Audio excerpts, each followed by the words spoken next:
Now, flying has long become routine for many people, but even frequent flyers sometimes don't know about things you should never do on a plane. Ooh.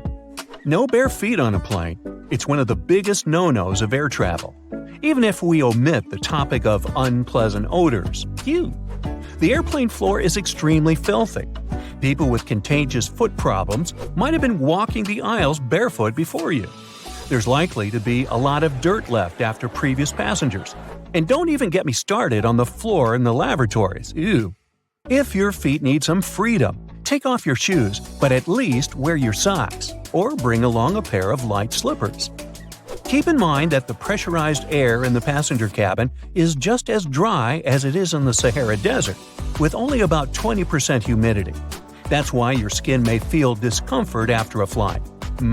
But wouldn't it make more sense to install several humidifiers that could add some moisture? But this extra load would cost airlines lots of money. Plus, the plane's airframe is mostly made of aluminum and other metals, and humid air could lead to corrosion. So, don't forget to bring a moisturizer and use it during the flight. Always secure your tray table as soon as the plane starts moving on the tarmac, and never lower it during the takeoff and landing. It's a security measure, which ensures that you and the other passengers will have a clear pathway in case of an emergency evacuation. Also, keep your seat in an upright position during takeoff and landing. First of all, a reclined seat can seriously slow down an emergency evacuation, since it will block a person sitting behind. What's more, the more backward you're leaning, the harder it is to get into the brace position during an emergency landing. Now try to avoid snoozing during or right after takeoff and landing. For one thing, it's not the best thing for your health. The main problem is that the air pressure inside the cabin changes very quickly during these phases of the flight. This, in turn, affects the air pressure in your ears. It's important to be alert during this time to relax and open up your ears, for example by yawning or swallowing frequency. Chewing gum works for me. If you're sleeping, you can't do this, which can lead to permanent damage. And of course, there's a safety issue. Most accidents happen during takeoff and landing. If you're sleeping during these stages, you might not be alert and conscious enough if an emergency happens. Now, this next recommendation comes from the EPA, the Environmental Protection Agency.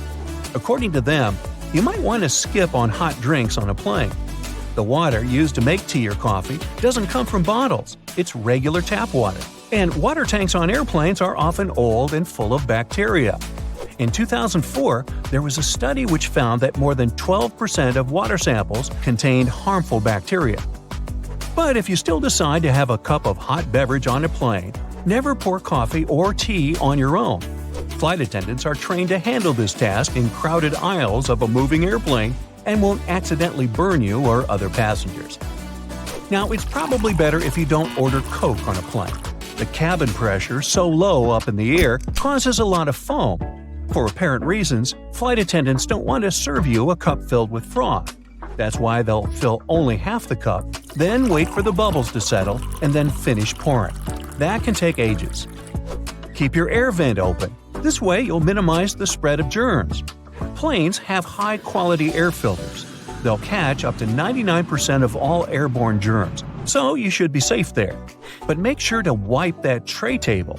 With 8 times more bacteria than the toilet flush button, it's the dirtiest place on board. Another thing you should avoid is leaning your head on the window if you have a window seat. You never know who occupied your seat before you, and, in any case, the glass is likely to be covered with germs.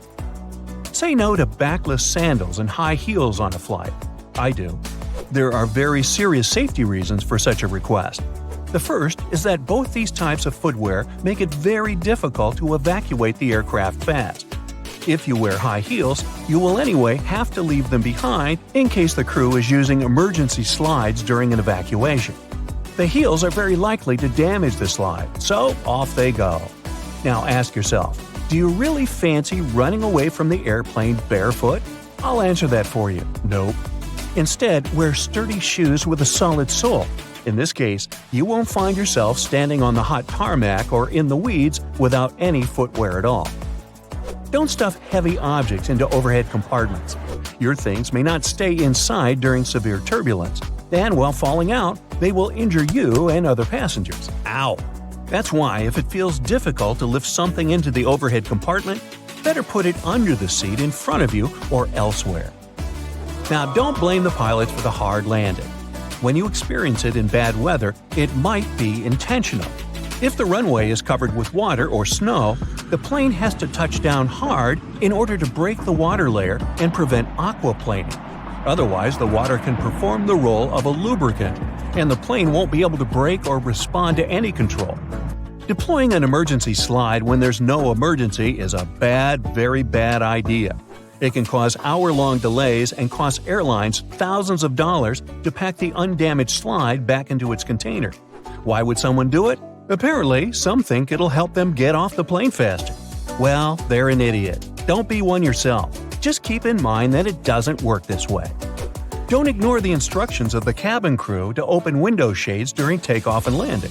This way, flight attendants can see what's happening outside, assess the situation, and act fast, organizing the evacuation. For example, if there's a fire outside one exit, they will redirect passengers toward another door. Avoid carrying spray deodorants or shaving cream in your carry-on baggage. Both these things tend to explode mid-flight and therefore aren't allowed on board the airplane. A much better idea is to choose stick deodorants. You also mustn't keep power banks in your checked luggage, and if you want to bring one on board, its capacity shouldn't be more than 20,000 milliamps. Besides, you shouldn't use them during the flight since they might catch fire. In general, lithium batteries are safe to use, but since they're high energy, they can catch fire if they're not treated with care, misused, or if there's a manufacturing fault. Such batteries have been the cause of quite a few fires on board airplanes, as well as during ground handling. Do not worry about airport scanners, they won't harm your health. Otherwise, airport employees wouldn't be able to stay near them without special clothing. Even when you're passing by a baggage scanner, the risk is minimal. And the last one, don't act like a jerk on board. Behave yourself. I know you will. Also, never try to land a plane on your own. Nah, don't laugh, I'm not kidding. In movies, they often show us that something happens to the pilots and they can't land the plane. And that's when the main character, a very skillful person, starts their game. Unfortunately, it's close to impossible to do it in real life. Even if a person is a genius, is fond of computer simulators that match the real model of an aircraft 100%, and is ready to follow all the instructions from the ground, they're likely to fail due to one simple aspect: stress. It is true that there have been cases throughout history when amateurs landed smallish private planes after the incapacitation of a pilot. However, there has never been a case of a non-professional pilot landing a commercial passenger airplane. It's only in the movies.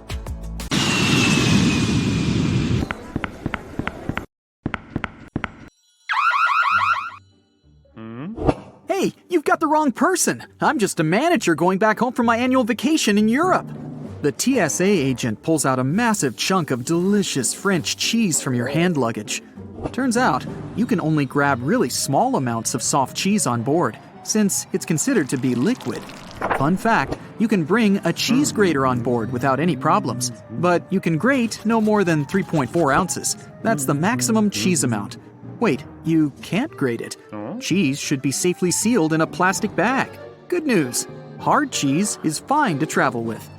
Okay, they took your cheese. A large bottle of water, you're bad. Some cream tubes and other fancy souvenirs. Look at that fine Swiss knife you grabbed in Geneva. It now risks ending up in an auction. If you're lucky enough, the airport might provide a shipping service to get your precious souvenirs and even cheese, if it doesn't go bad, to your home for a fee. Still, not all the airports do this. So, some of the banned items will go to an auction to raise money. The confiscated items are usually sold in bulks, so it's going to be pretty hard to find the ones that you had to leave behind. Some other objects with more specific purposes are donated to different organizations. Pepper spray, for instance, would go to a police training academy. As for cheese, prohibited exotic fruits, and other food and water, well, they usually just get disposed of. Some items, especially really bad and dangerous ones, may be simply melted or destroyed. Magic 8 balls pose no danger, but they have to be checked in luggage. The problem is the liquid inside them. Yeah, it might be less than 3.4 ounces, but let's face it, it's hard to count the exact amount. Ask your ball if you can take it on board. It's likely to give you a "don't count on it" answer. Relieving gel insoles are a bit disturbing on board.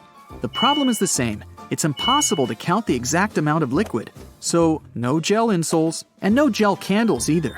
Perfume and nail polish are kind of forbidden too. It's not only about liquid on board restrictions, but also about etiquette rules. Some passengers may simply be allergic to their smell. Plus, they're flammable. As for nail polish removers, opt for an acetone-free version, since acetone is a no-go for hand luggage. Anyway, you can grab a bottle of perfume as long as it's not too large and you don't use it on board. It would be a pity to leave a whole bottle in the trash bin before boarding. Still, you can sneak in the plane with more than 3.4 ounces of your favorite cream, claiming it's some medicine that you really need. But you do need to notify the airport beforehand. A bit weird, but it works. Sometimes. In case you need to check your body temperature on board, make sure your thermometer is electronic. Mercury ones are strictly forbidden. Who's going to pick up all the mercury balls if you accidentally drop it? Bowling pins are a no-go for hand luggage. Seems like the aircrew doesn't want anyone to have fun and play bowling in the aisles during a long and boring flight. No, it's all about our safety. They just think bowling pins might hurt someone. No sports equipment is allowed, be it a fencing foil, a bat, or even darts. Darts are sharp, and no sharp objects are allowed on board. Such items should travel in check-in luggage, unless you want them to end up in an auction. If you're into handmade things, and a transatlantic flight gives you enough time to knit a scarf or a pair of socks, opt for plastic or wooden knitting needles and wrap them carefully so as not to cause any damage. Those made of metal will probably be disposed of by melting, and they don't deserve such a fate. Snow globes, as with any other object containing liquid inside, aren't allowed through security. If your snow globe is as small as a tennis ball, you may be lucky to have it allowed, but it's better to play it safe and check the snow globe in.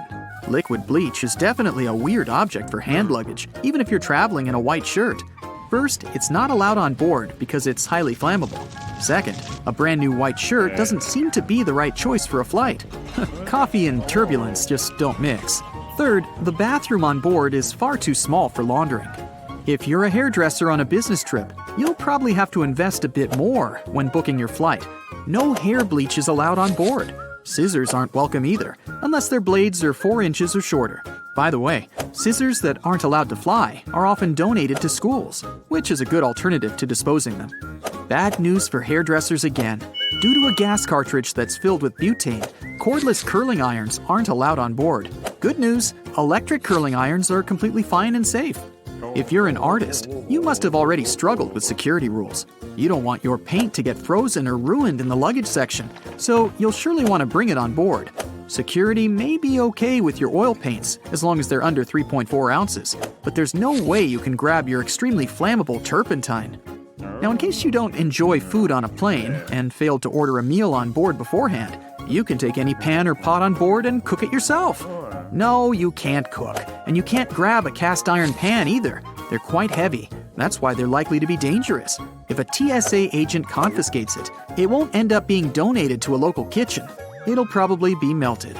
If you want to have some fresh smoothies while flying with fresh fruit that are allowed on board, like an apple or a banana, bad news for you. Blenders are allowed only in case you remove the blades, so technically it's not a blender anymore. Hey, here's when you need that cheese grater. English Christmas crackers can make a wonderful atmosphere of joy and happiness during Christmas holidays, but it brings nothing but a mess on board. It makes a cracking sound when pulled, which can frighten other passengers. They are not allowed in checked bags, just like party poppers and sparklers. High heels and thick soles aren't prohibited, but they do cause some problems. If you're wearing one of these, you may be asked to take them off to have them scanned. Sure, there are some plastic shoe covers, but these airport floors are swarming with germs. Wedding dresses are a bit of a problem too. Some dresses just don't fit in the X-ray machine, so they might need to be double-checked. All the fans of camping, beware. You probably want to check in a lot of luggage required for your trip, so make sure you check in the tent pegs too. Though, if you travel light with a carry-on backpack only, you'll probably need to buy some when you reach your destination. Since they're sharp objects, tent pegs are not allowed on board. It's hard to imagine anyone having a drill inside their 5-pound carry-on luggage. But anyways, these are not allowed. So if you're a creative person who wants to bring a drill home as a vacation souvenir because magnets are lame, you'll have to check it in. If you want to sneak in a plane with a dry ice DIY fridge, you're almost sure to fail. It's flammable, so safety regulations definitely prohibit it on board. You can bring up to 5.5 pounds of dry ice, but airline permission is required. Anything with an uncovered blade is not allowed through security. Instead, a disposable razor or cartridge blades can be taken on board. Box cutters and knives, with a teeny tiny exception of a smooth butter knife, should be in checked luggage. Soap bars are allowed on board, but don't panic if a TSA agent wants to double-check your bag after scanning it. It just may look a bit odd on the screen and mislead them. Liquid soap, instead, follows the universal liquid rule. Rules for batteries may vary. Spillable batteries are allowed neither in carry-on nor in checked luggage. And lithium batteries also can't be carried on board, only because if damaged, they can cause a fire. Okay, you travel with your Mr. Scratchy, and yes, a laser pointer is your furry friend's favorite toy. But you gotta make do without it this time, buddy. Laser pointers are not allowed in carry-on nor in checked luggage. A walking stick can be used as a mobility device and then let on board. But surprisingly, TSA may prohibit this item sometimes. Play it safe and notify your airline in advance. Bon voyage! Airports are some of the most visited and, at the same time, mysterious places out there. So, let's see what's going on behind the scenes and what secrets airports hide. At some airports, there are special people called profilers. Such people bring to life a special program called SPOT, Screening Passengers by Observation Technique. They analyze your mimics, gestures, and behavior in order to detect suspicious people. Their job is to notice nonverbal signs of anxiety, people licking their lips, itching, or looking around a lot. If a profiler notices a person acting in an unusual way, they can invite them for an inspection. There, they talk to this person, trying to find out more about them and confirm, or not, their suspicions. Airport agents might also be watching you all the way from the security check to your gate. Some airports have facial recognition scanners that can easily track you. They're equipped with special software that compares passengers' faces with their IDs. Keep in mind that if you don't charge your laptop before the flight, it may be confiscated. It's not uncommon for an airport security officer to ask you to power your device up. If you fail to do it, your gadget can be taken away for an additional check. For safety reasons, it's crucial to make sure that it hasn't been tampered with or modified in a way that can cause harm during the flight. Packing an electric brush in your check-in luggage may land you in trouble. Brushes produced by some brands have lithium batteries inside, and those can potentially lead to serious problems in the air. That's why leaving your electric brush in your checked suitcase isn't an option. But you're allowed to store them in your carry-on bag. At the same time, if your device runs on AA batteries, you can put it wherever you want. Anyone who's ever traveled by plane knows about the no liquids rule, but not everybody knows that this rule also applies to peanut butter, toothpaste, creams, lotions, liquid makeup, lava lamps, snow globes, some kinds of medications, deodorant, and even gel shoe inserts. Now, let's go outside for a while and look at those landing spots. Airports charge airline companies huge fees for landing on their runways on certain days and at particular times. But the most interesting thing is that the landing spots can be bought and sold. For example, in 2016, Oman Air paid Air France around $75 million for one early morning arrival slot at London Heathrow Airport. You must have noticed that airfare has increased over the past decade. That's because of the extremely high prices of landing slots. Dispatchers don't only control the planes in the sky, as you can often see in the movies, but they also look after their movements on the ground. They also control the lighting on the runways. There's 3 types of air traffic controllers: en route, terminal, and tower. Each of these dispatchers has their own area of responsibility. One dispatcher has about 5 monitors, and the information on them is constantly changing since the monitors show weather conditions and information about other planes. You know how it sometimes goes. You come to a security checkpoint, and all of a sudden, it turns out you have something prohibited in your carry-on. But worry not, you still have a chance to save your favorite penknife. At some airports, there are on-site postal services, and you might have an opportunity to mail your belongings to any address you provide. But the mailing fees are pretty high. Plus, certain items are prohibited, and the postal service won't deliver them. Airports can be selling your lost luggage right now. Of course, I don't say that there's no chance for you to get back your suitcases that's traveled to a different destination, but just as likely, you might not see it again. In this case, an airport has the right to sell your misplaced belongings at an auction. Most airports have an annual lost luggage sale. After paying an entry fee, you can bid on electronics, clothes, bags, and other stuff. While flying, you might have a celebrity on board, but you won't know it. Large airports have separate check-in and security procedures for celebrities. They often board the plane directly through a hidden door located beside the jet bridge. Some airlines also use cool cars to transfer VIP passengers from the terminal building to the plane. At the same time, most people come to the airport well ahead of time. And the most popular activity while waiting for a flight is wandering through the duty-free zone. And even though people rarely plan to buy anything there, different products end up in their shopping baskets. That's because lots of airports are designed in a special way that makes people feel relaxed and at ease. I'm talking about all those huge windows, a lot of light, massage chairs, and comfortable seating areas. And statistically, calm passengers are 10% more likely to spend money on retail, duty-free, and food. Designers put a lot of thought into airport layouts. It helps to ensure the smooth flow of travelers. And the main point here is easy navigation that can prevent people from getting lost. This is achieved through subtle but very effective design cues. And placing duty-free zones between security checkpoints and boarding gates is one of them.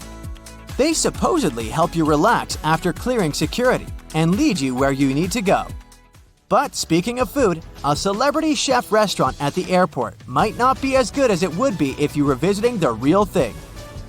Not chefs themselves, but special restaurant companies are responsible for airport outlets.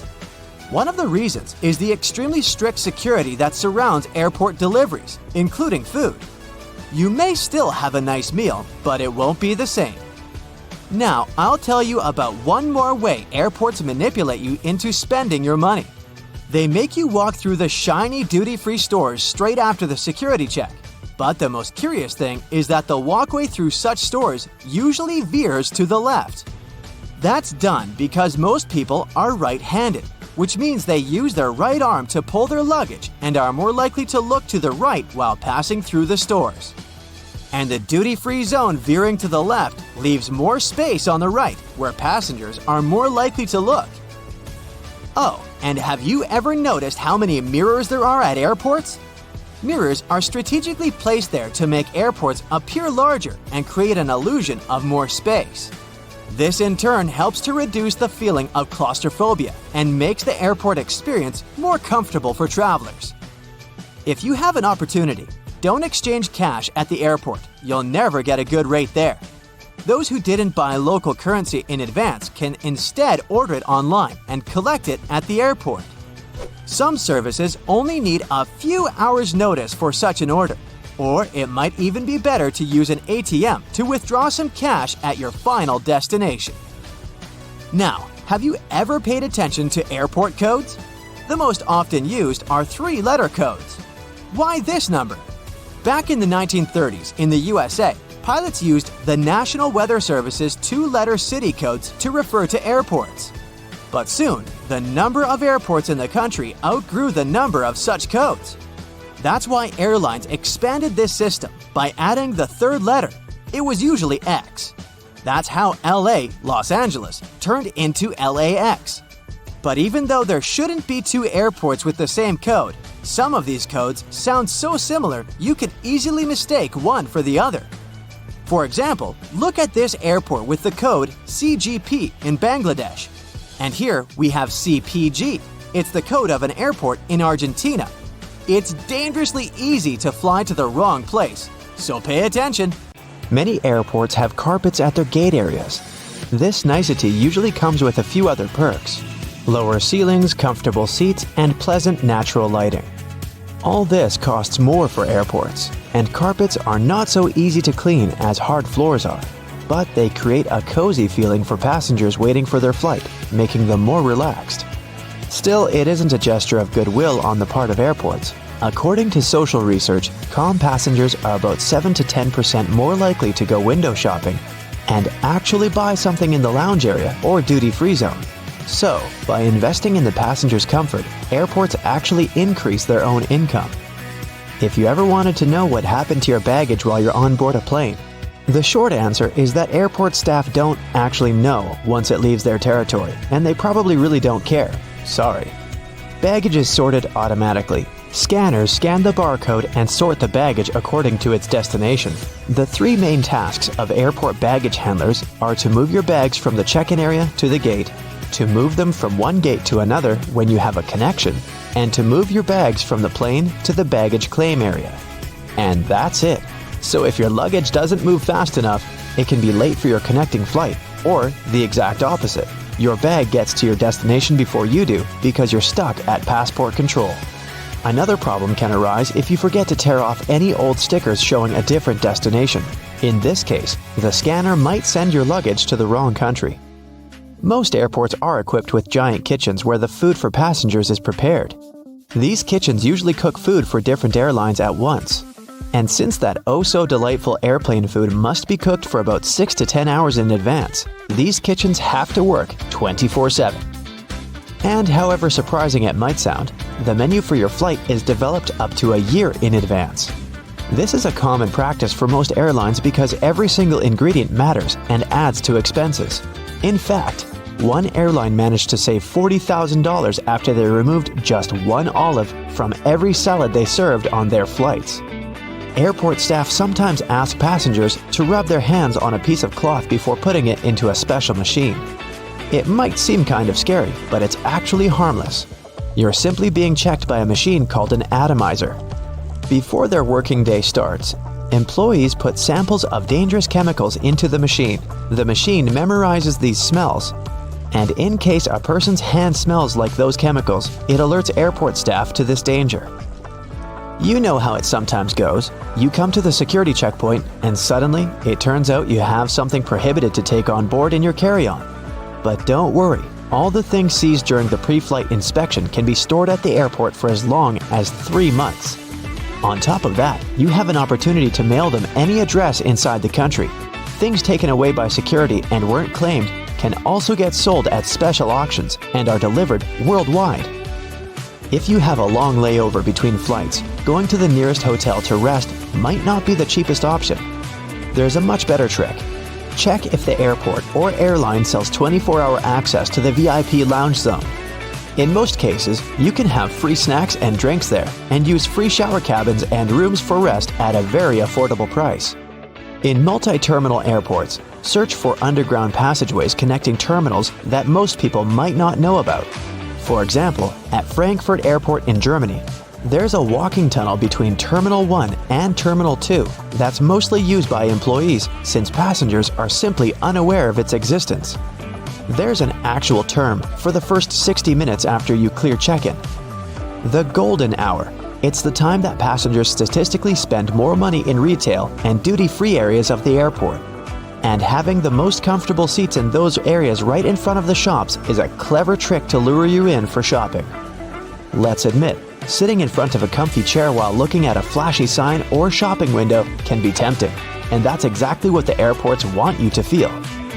If your flight is overbooked and you can't fly at the designated time, don't hurry to accept the first voucher you're offered as an apology. Normally, airlines keep raising the stakes until they have enough volunteers to give up their flight seats. And if they don't, and you've been bumped in voluntarily, you can insist on a cash refund instead. Depending on your ticket price and the time of your delay, you might be entitled to as much as $1,300. Most airports have specific experts called profilers. These people practice what's called SPOT, or the screening passengers by observation technique. They carefully analyze facial expressions, gestures, and behavior in order to detect suspicious people. Their job is to notice the nonverbal signs of anxiety, such as people licking their lips, itching, or looking around a lot. If a profiler notices a person acting in a weird or off way, they can invite them for an inspection, where they can talk to a person to find out more about them. Profilers work in both the main halls and in passport control. The typical question they ask is, "What's the purpose of your visit?" Then they check the person's reaction to this inquiry. No matter how reserved a passenger is, if they have something to hide, TSA officers will find out, thanks to the tiniest cues in people's behavior. Before your luggage even gets on the plane, it goes through 5 security levels, and one of them, besides scanning the contents, includes being checked by a special dog that can sniff out dangerous chemicals. It's a well-known fact that a dog's nose is much stronger than that of any human. In fact, dogs distinguish smells from 10,000 to 100,000 times better than people do. No wonder airports take advantage of this super sense for security and regularly use these sniffer dogs to detect suspicious substances. What's really cool is that you can't even distinguish a detection dog from its civilian siblings. Unlike police dogs, the ones working at airports aren't trained to frighten or intimidate people. The most popular sniffer breeds are golden retrievers, labs, and German short-haired pointers. Charging your phone at a specifically designated spot can look convenient, but it's not really safe. If the charging station only allows you to plug in your cord, you might get malware installed on your phone with you none the wiser. The only safe way to charge your phone or tablet is to find an electric socket and use it with your own charger. Same goes for free airport Wi-Fi, apart from the airports requiring you to authenticate yourself more often than not. Someone can easily access your data while you're using an unprotected Wi-Fi hotspot. It's safer to use your mobile data, but if you absolutely have to use the airport's Wi-Fi, best clear or encrypt all your important data on your device. It might be exasperating to take your laptop out of your carry-on at the security check every single time. But the airport staff need to have a clear look at your device to make sure nothing is concealed inside. On the screen of an X-ray scanner, a laptop looks like a semi-transparent object with a clearly visible hard drive, CD drive, and whatnot. But security officers can't see what's behind some of those parts. For example, a dense and rather large battery. People tend to choose the closest security line to them. If that line turns out to be super crowded, just look around after ID and ticket check. You may see another checkpoint with much fewer people. Some checkpoints at the airport are situated at the far edges of the terminal, and that's why passengers fail to notice them. Applying for a TSA pre-check can be a great time saver for traveling in and out of the US. Being a member of this program has some great perks. First, getting through security and passport control happens faster. If you're a pre-check traveler, you won't have to take off your shoes or remove your belt, and forget about placing your stuff like liquids and laptops in special bins. If you aren't flying to or from the US, then you can look up similar services available in your country. If you're flying economy class but don't like it, who does? Check in online and check out the seating options about 4 days before your flight. It's about that time that airlines typically start upgrading seats, and you might get an upgrade to business class for a small fee or even sometimes for free. You can also ask for an upgrade when you're already at the airport. Most people forget about this opportunity or simply don't care, so you might just get lucky. If you're going on vacation, I'm sure you forgot to pack a couple of useful items, like a crayon or a pillowcase. I have collected the best travel tips for your ultimate vacation. You should carefully think about when you are planning to go somewhere. In case you have some kind of flexibility, just forget about going on a trip in July. You don't need to travel during the busy season. It's too expensive and there are way too many people. The best time to travel is during the shoulder season, which is between the high and low seasons. In Greece, for example, it's April and May. In September, October. The weather is already or still great, but there are fewer people and the accommodation is way cheaper. When searching for flights, always do it in incognito mode. If you do it in the regular mode, the saved cookie files will track your searches, and cheaper flights will be less likely to pop up since you've been searching for a while. Don't give yourself away. Always go incognito. Another trick is to pick a different home country and currency, the one with a better exchange rate. This way you can buy tickets in different currencies that will be way cheaper. Next, when buying the ticket, make a flyer account, no matter the airline you travel with. Airlines gift you miles, and when enough, you can get a free flight. Even if you travel with different airlines, there is no need to miss out on an opportunity. And yes, don't dispose of your plane ticket after the trip until you saw that your miles were posted on your flyer account. Also, if you ever need to cancel a non-refundable ticket, just don't cancel it and don't show up. In case something happens and the flight gets canceled, you will get your money back because no one knew you weren't going to fly anyways. As for picking the seats, if you fly with someone, don't pick the seats next to each other. Keep the middle seat between you, and there will be a higher probability that it won't be booked unless the plane is full. If you're lucky, you'll have 3 seats for the 2 of you. But if you end up getting a neighbor, you can just ask them to switch seats with you so that one of you can sit next to each other with whoever you're traveling with. Most people will be happy to switch. If you have a long layover, use it to your advantage. 6 hours layovers aren't cool. Too long to chill in the airport, but too short to get out. In this case, better opt for longer layovers and use them to explore the city before your next flight. If you're booking a hotel, always join their loyalty program. Just like with plane tickets, it won't hurt, but you will still be treated like a special guest. Also, when checking in, ask for an opportunity for an upgrade. You can get a better room for the same price, and always make sure to let the hotel know if there's any special occasion. Like a honeymoon, anniversary, birthday, or anything, you'll probably end up with some nice perks from the hotel staff. Even though websites for hotel search are cool to use, once you pick the hotel, just call them directly for booking. Websites take fees for posting offers, so everything that appears there will be more expensive. Call the hotel directly to book a room, and you'll get it for cheaper. But don't feel limited by hotels. Airbnbs are a great option, and often you can get luxurious places for cheap. Also, if you don't mind hostels, they can be fun too. You can meet and befriend travelers from other countries, and maybe you can even stay at their place if you ever go to their country. Now off to packing. First off, always make a packing checklist and keep it on your phone. It's hard to remember everything you need right away, so put together the list in a couple of days and add another item as soon as you remember it. This way, you don't forget anything important when packing. To fit more stuff in your suitcase, roll your clothes. This way, they take way less space. Roll all the shampoos and other things that can spill over in a shower cap. This way, even if something explodes, everything inside will still be protected. Also, use packing cubes. They help to organize everything and save a lot of space. Learn to organize your stuff efficiently. A tic-tac box can be a good storage for bobby pins, and they'll all be in place. Use a carbine to keep all hair ties together. Have you packed a pillowcase? You should. It doesn't take much space, but in case you get uncomfortable when traveling, you can just stock the pillowcase with some clothes. Voila! You got yourself a pillow. Also, put a dryer sheet inside your suitcase. This way your clothes will smell nice, even on long trips. Don't forget to make a copy of your passport and carry it in your wallet just in case. And you can also have a scanned copy of it on the cloud. Another good item to keep is a power bank.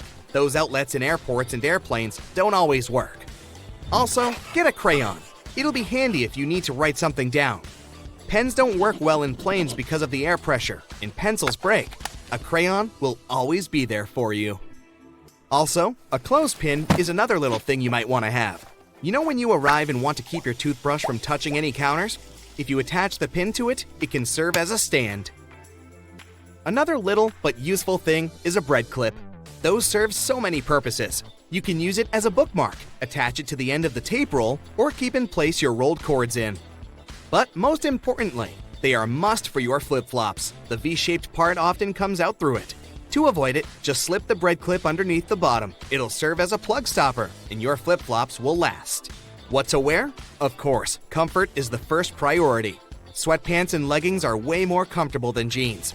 A comfy jacket will ensure you don't get cold. A fringed scarf is nice to have too. They're fancy and they turn into a cover. Also, make sure you're wearing compression socks. They will spare you from feeling swollen during the trip. Another important part of your outfit could be noise-canceling headphones. They will be a game changer if there happens to be a screaming little human on the plane. And an ultimate trick, mark your luggage as fragile, even if there's nothing fragile in there. This way, it'll be treated better and your luggage will come out in the first batch after the flight. Most people either sleep or surf their phones while traveling, but some travelers can even play board games. But if you need to roll a dice, here comes a problem. If you roll it not carefully enough, you might end up either losing it or crawling under the seats looking for it, which is inconvenient. Just keep the dice in a little transparent plastic container, then shake the container and see what you got. To find cool places to visit, go on social media, check out photos and videos people post from your location, and go to any place that caught your attention. Pickpockets are definitely a thing, but there is a trick. Just make your valuables less attractive to them. Do you have an expensive camera? Put some tape on it as if you fixed it, and the pickpockets will think that it's broken. Do the same with your phone and laptops and whatever else you don't want to be stolen. Have you ever ended up with a bunch of foreign coins after your trip that are totally useless? Some coins and bills are cool to keep from trips as souvenirs, but too much is too bothersome.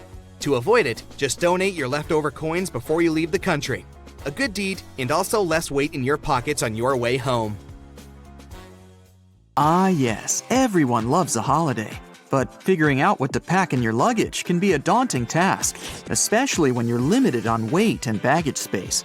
Not to mention, you're likely to do some holiday shopping on your adventure away from home. So, you're gonna need extra space on your return for all those souvenirs you've collected. Accumulating too much weight or bulk can end up costing you a handsome fee with the airline if you're not properly prepared. But you can now relax. You just focus on booking your vacation. We'll take care of your luggage with these handy traveling tips. No doubt your clothes are gonna take up the bulk of your luggage. Considering most airline standards permit one bag for most local trips and up to 2 bags for longer distances, that doesn't grant you a whole lot of space if you plan on being fashionable on your getaway, especially in the winter. However, this doesn't mean you have to turn your undergarments inside out for repeated use. The key here is to be clever with how you pack. Firstly, you might want to consider how you're folding your clothes. The most space-efficient method to store your wardrobe in a suitcase for travel is to roll up each item. Think of your clothes like those sleeping bags you used to take on your camping trips. They always seem too thick for their compacted covers, but with perseverance, you could roll it up tight enough to fit inside. Now, you don't need to wrestle with your clothes quite as much, but the same principle here applies. Start by folding your shirts, pants, and whatever else you plan on packing neatly, similar to how you might find them on a clothing store shelf. Then, when you have them in a relatively rectangular or squared-off shape, roll them up tightly. Now that you have your little clothes logs, start packing them into your bag. And behold, extra space! Now, here's something we've all experienced arriving at our holiday destination. We drop our suitcase on the hotel bed, open it up, only to find all our clothes unfurled and scattered like a tornado stormed through our bag. Your luggage has had a rough journey from your home to your holiday destination. It's been dragged through airport terminals, tossed around by baggage handlers, and rocked back and forth during in-flight turbulence. A simple stationary item, rubber bands, will help you keep your clothes neat. Now that you've got them rolled up, place a couple of rubber bands around them to keep them from unfurling. This is an especially neat trick if you want to roll an outfit together as one. Maybe you've got head-to-toe denim that you can't wait to rock on your getaway. Fold up your clothes as before, then layer the different items of your ideal outfit atop each other. Roll them up as one, then use the rubber bands to keep them together. You can preemptively decide your day-to-day outfits before you even board the plane. However, you may still prefer to fold your clothes, especially business or formal shirts and pants. Lucky for you, we have a handy trick for that too. Instead of folding each item individually, we're going to lay it out all on top of each other. Start with your shirts and tops, alternating with one on top and one on the bottom, keeping the necks of your shirts at the center. Work your way down to your pants and smaller items until they're all laid out flat. Try to keep your pants in the middle. Finally, start folding your items in on themselves, with the shirts creating the outer layer until you end up with a neat bundle, like a present. You should be able to sit your bundle squarely into your bag. Want to save even more luggage space? Instead of putting your undergarments and socks into their own section, try fitting them into available spaces and gaps within the rest of your luggage. If you plan on taking a cap with you, for instance, the inside of your headwear is a great space to store your socks. This applies to other small luggage items too, such as phone chargers and ties. Though keep in mind that you can also lay your ties and belts out flat across the clothes in your luggage to conserve space. And if you're really limited on baggage size, say all you have is a carry-on for a fortnight-long trip, here's another method. Get yourself some compression bags to store your clothes in. These bags will compact multiple sets of clothes into the size of a small laptop bag. Fold up the clothes you intend to pack and store them into the compression bag. You should be able to fit 8 to 10 standard clothes items or a few bulky ones. Once you've filled the bag, seal it and squeeze the air out through the built-in one-way pressure valve. The easiest way to do this is either by rolling it, and you should be pretty good at rolling your clothes by now, or by using your knees to apply pressure. You should be able to fit 2 to 4 of these compression bags in your standard carry-on suitcase, which is especially helpful if you want to save money by avoiding checked-in luggage. And you can take even more clothes on board with you if you stick them into a pillowcase. The best thing about this tip is that it also doubles as a comfy pillow for you to rest your head on during the flight. If you do have a bit more space to spare, another great way to keep your stuff organized is with packing cubes. It might not be as space efficient as compression bags, but a lot of travelers prefer them for tidier and well-organized packing. You might like to divide them by outfits or clothes types, such as one for pants and one for tops. You can easily purchase packing cubes from most online retail services and travel and camping stores. There are also packing cubes specially designed for one or more pairs of shoes. This is a great way to compact the space your shoes would otherwise take up in your luggage, and to keep your clean clothes from coming into contact with your footwear. Nobody wants their tops to smell like feet, right? If you're still struggling to bring all your items with you inside your suitcase, there are a couple more tricks that you can use for that extra bit of weight without the extra cost. The most obvious of which is to use your own body. That's right, time to layer up. Pick out all your bulky items and wear as many as you can manage. You can try wearing some shorts under your pants or several layers of your winter wear, such as your sweater, jacket, and coat, all over the top of one another. You might be sweating a little, but most airports and planes are well air-conditioned. You can always shed some layers once you've boarded your flight. At least you'll have some warm wear to snuggle up in if you do get cold up there in the clouds. If you don't want to wear all those layers, there's actually another type of bag you can carry on the plane with you, free of charge. Get yourself a duty-free bag from any of the duty-free stores in the airport. You can even hang on to it for next time. Store all your extra items in your duty-free bag and carry it onto your flight at no additional cost. It's also worth considering what type of luggage you're using. More importantly, how much it weighs. A lot of people forget that the standard 15 pounds permitted by most airlines includes the actual weight of their suitcase. The bag itself can often weigh up to 4 to 6 pounds. That's a huge chunk of your weight in the bag alone. So, when you're shopping for your luggage, take into account how much it weighs. Choosing a lighter bag will give you more space for the items you want to take with you. Stick to some of these handy tips and you'll be on your way with no shortage of luggage and some extra money to spend on your vacation. Happy flying! Are the letters SSSS on your boarding pass a reason to worry? What's much more dangerous than turbulence? Should you really be the first to board the plane? You're about to figure it out. You might have noticed that most planes have blue seats. There's no mystery here. Airlines opt for this color because it's considered to have a calming effect. This color supposedly puts passengers at ease and helps even the most nervous flyers to relax. But there's also another, more practical reason. Stains, dirt, and scrapes are less visible on dark blue fabric. Never throw your boarding pass away in a public place. It contains tons of your sensitive information, including your name and frequent flyer number. This, in turn, may allow someone else to check your future bookings, change your seat, or even cancel your flights. So the best way to deal with the boarding pass for a flight you've already boarded is to take it home and feed it through a paper shredder. By the way, if you ever see the letters SSSS or S on your boarding pass, get ready for additional security checks.